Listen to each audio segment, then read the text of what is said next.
in a humble way, we are proud at Orange to help Jordan in his fight for vaccination. So with the National Crisis Center, we created in Abdali, in the center of Amman, this vaccination center with 19 lines of cars. We're able to bring people to be rapidly vaccinated, and I think it's quite efficient. We are able to reach 2,500 vaccinations a day. So it is our little stone to bring Jordan into a COVID-free country very soon, I hope, during this summer. Thank you very much. يسعد صباحكم. وبداية بنحب نقول كل عام وأردننا الغالي بألف خير، كل عام وشعبنا الكريم بخير، وقائدنا وقدوتنا وراعي مسيرتنا بألف خير. كل 100 عام والأردن مستمر في مسيرته وإنجازاته.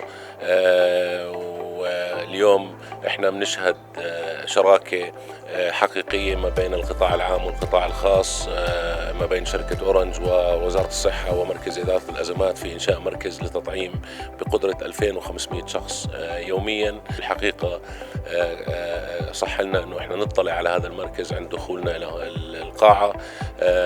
طبعا جهود مشكورة لإدارة شركة أورنج وموظفينها، الله يعطيهم العافية.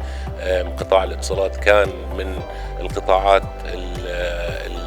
الداعمة واللي حملوا رسالة المواطنة للمؤسسية في دعم تداعيات جائحة كورونا ودعم جهود وزارة الصحة وجهود الحكومة الأردنية في مواجهة تداعيات فيروس كورونا. واليوم عم نشهد مبادرة جديدة يشكروا عليها وتقدر جهودهم، والله يعطيهم ألف عافية. وإن شاء الله بنشوف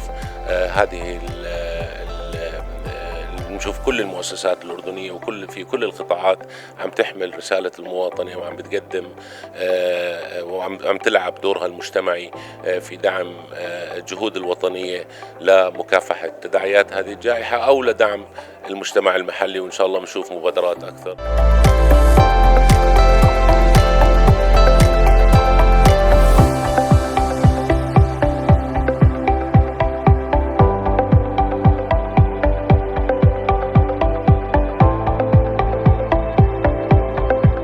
انخفاض جيد في عدد الحالات واستقرار في الحالة الوبائية وفحص نسب الفحوص الإيجابية.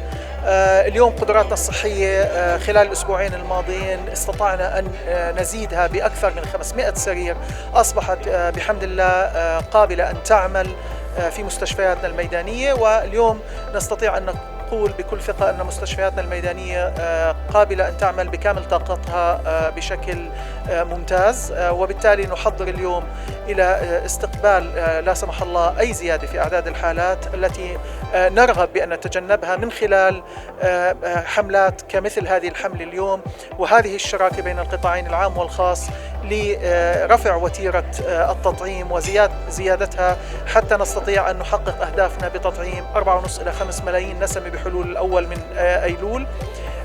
أيضا لابد أن نتوجه إلى جميع المواطنين بالإسراع والمبادرة بالتسجيل على المنصة. اليوم استطعنا أن نضاعف قدراتنا في التطعيم، تجاوزنا 77 ألف موعد في اليوم، نرغب أن نصل إلى 100 ألف موعد في اليوم إن شاء الله وبسرعة كبيرة. لكن أيضا نريد من وتيرة التسجيل على المنصة أن ترتفع. اليوم هذه الوتيرة بحدود 20 ألف شخص يوميا، نريد اليوم أن نرفع من هذه الوتيرة حتى نصل إلى تطعيم أكبر عدد ممكن من المواطنين وأن نسيطر على هذه الجائحة بأكبر سرعة بإذن الله. وكل عام وأنتم بخير.